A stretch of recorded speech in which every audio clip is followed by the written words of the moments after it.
मानूर प्राथमिक आरोग्य केंद्राच्या नवीन इमारतीच्या उद्घाटनासाठी व्यासपीठावर उपस्थित असलेले एसबीआयचे प्रमुख सन्माननीय शेखरजी बोरा, अर्जुनजी जैन, सन्माननीय महेंद्रजी, व्यासपीठावर उपस्थित असलेले जिल्हा परिषदेचे सर्व माझे सहकारी अधिकारी, त्यांच्या मनीषाताई, व्यासपीठावर उपस्थित असलेले माझे पक्षाचे सर्व सहकारी, तालुका प्रमुख बाबूसाहेब मार, उपस्थित गावचे सरपंच, गावकर, ग्रामस्थ बंधू आणि भगिनी, आज मी असं मानतो की रत्नागिरी जिल्ह्यातलाच आरोग्य क्षेत्रातला महत्वाचा कार्यक्रम नाही, तर मला असं वाटतं डीएफसी सर महाराष्ट्रातल्या आरोग्य क्षेत्रातला हा महत्वाचा दिवस आहे. राज्याचा मंत्री म्हणून मी ज्यावेळी महाराष्ट्रामध्ये फिरतो, अनेक जिल्ह्यांमध्ये जातो, अनेक गावांमध्ये जातो आणि अनेक गावांमध्ये गेल्यानंतर अशा प्राथमिक आरोग्य केंद्रांना भेट देण्याची संधी मला मिळते. पण आज माझ्या मतदारसंघातले अनुगाव, माझ्या गावा शेजारचं अनुगाव ज्या ठिकाणी प्राथमिक आरोग्य केंद्र आहे, ते आरोग्य केंद्र महाराष्ट्रातलं सगळ्यात चांगलं आरोग्य केंद्र बनवण्यामध्ये आम्ही यशस्वी झालो, याचं समाधान माझ्यासारख्या कार्यकर्त्याला. आणि म्हणून मी विशेषतः बोराजींचं देखील मनापासून कौतुक करतो, त्यांना पण धन्यवाद देतो. सुमारे 2,30,00,000चा CSR मधून निधी त्यांनी आपल्या ह्या प्राथमिक आरोग्य केंद्राला दिला. राज्याचा उद्योगमंत्री होईपर्यंत CSR नक्की काय असतो ते मला माहित देखील नव्हतं. CSR म्हणजे माझी संकल्पना अशी होती की कंपन्यांनी उदाहरणाला मॅनेज करायला दिलेला पैसा म्हणजे CSR अशी व्याख्या होती.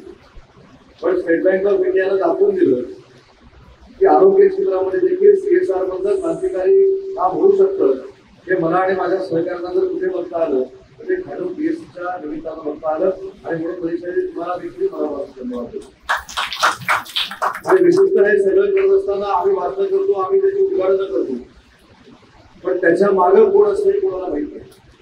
तर माझे OSD म्हणून त्यांनी मागच्या 6 महिन्यामध्ये CSR मध्ये अतिशय चांगल्या पद्धतीने काम केलं आणि त्यांच्यामुळंच, त्यांच्या पाठपुराव्यामुळं हा निधी नुसता रत्नागिरी मतदारसंघाला मिळाला नाही, तर राजापूर रंधा मतदारसंघाला देखील या CSR बद्दल कोट्यवधी रुपये देण्यामध्ये आम्ही यशस्वी झालो. मी आता साहेबांना सांगितलं त्यात एक PSC आपण केली, आम्ही और एक दूसरा करना है, मेरे नाम भी दिया है उनको, कौन सा करना है, कहाँ करना है, कितना पैसा खर्चा करना है, तो मेरे सर बेटे को बोल दिया है. तो मला खात्री आहे की कुठच्याही परिस्थितीमध्ये त्या PSCला देखील ते 2.5 कोटी रुपये मंजूर करतील.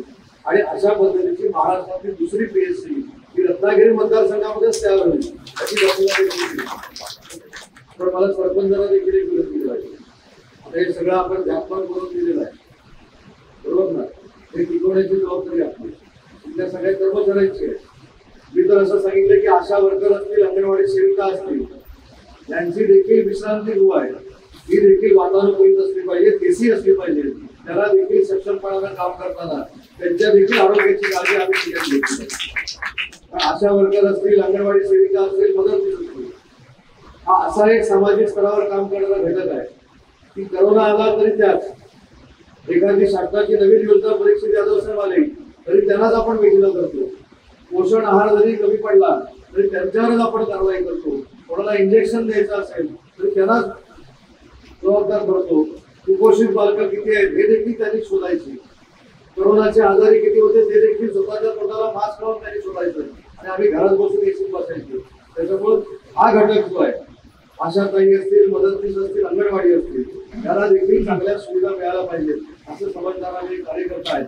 आणि म्हणून तुम्हाला देखील स्पष्ट आता सांगितलेलं आहे की तुम्हाला देखील आम्ही जसं मोठेपणाने एसीत बसतो तशी माझी आशा काही देखील एसीत बसली पाहिजे. ही देखील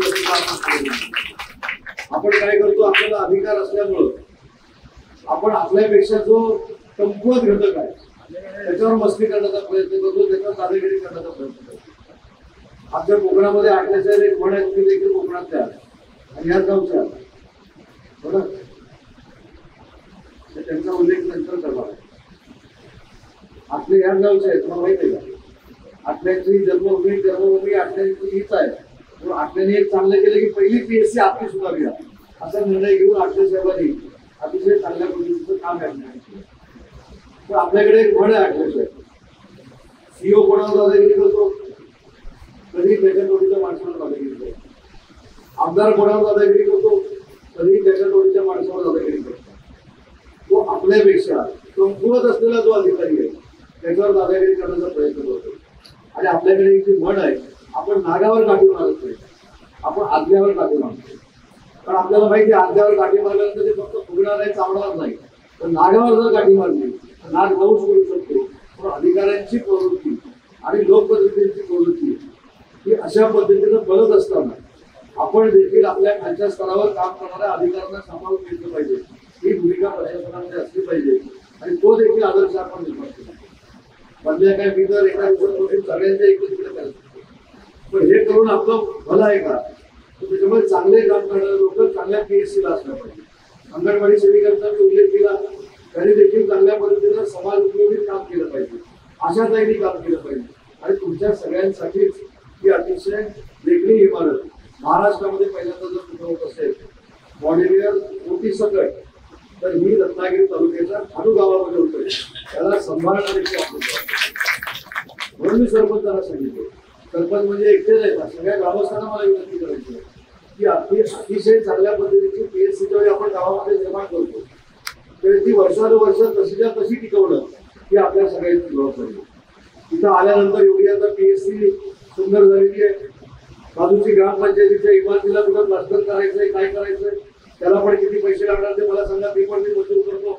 पण ती देखील इमारत अतिशय चांगल्या दर्जाची निर्माण करण्यासाठी सरपंचांनी आणि ग्रामपंचायतीच्या सदस्यांनी प्रयत्न केला पाहिजे असं माझं मत आहे.